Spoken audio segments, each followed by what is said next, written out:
So the Kawasaki 650S Vulcan is the bit of a black sheep of the cruiser world, and I mean that in the best way possible. Where most of these little cruisers try to mimic the sort of Harley-Davidson Americana style, this is more of a low-slung, fast, urban sports bike.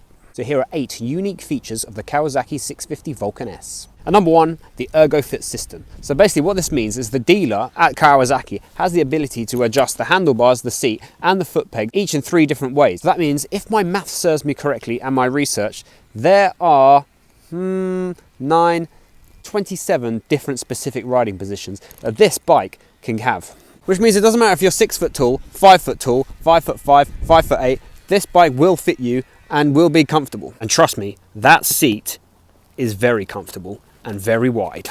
Number 2, it's Ninja Heart. This is not like a normal chugging base cruiser where you keep it at super low revs and just bog around. No, this has got a 650cc Kawasaki Ninja-derived parallel twin engine. So you really can just rev it around and it's a lot of fun to ride. Number 3, the offset side mounted shock. Where most cruisers have dual upright springs on the back, this has one large sporty style rear shock which is really easily adjustable, very much or exactly like the Kawasaki Ninja 650. Number 4, the handling. Now in particular, I found I was able to lean this cruiser harder, or it would lead me to believe that, than any other bike I've ever ridden. Scraping those low mounted foot pegs was easy, and it just made you feel like you were a top-notch speedster. And number 5, which probably contributes to the great handling, is a super low seat and low slung center of gravity, which may be because the exhaust pipe, as you can see, is at the bottom here, right at the bottom under the engine. And number 6, the riding position. It's almost a bit strange and unnecessary for a bike that technically isn't really a cruiser for you to sit with your bum so low and your feet so far forwards and your hands so far up.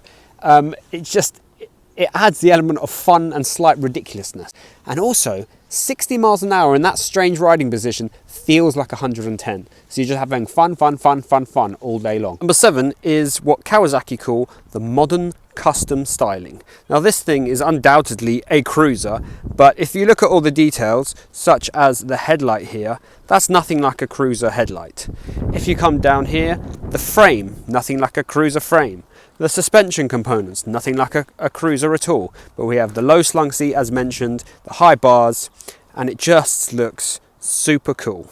To finish off, number 8, I think this bike has what I like to call a really good price to cool ratio. Starting at around £7,000, you get that Japanese sporty reliability without being a mimic of the boutique classic cruisers. And it also has a personality and look of its own. So that's it. Thank you for watching. Hit the subscribe button if you'd like to see more videos like this, and I'll see you in the next one.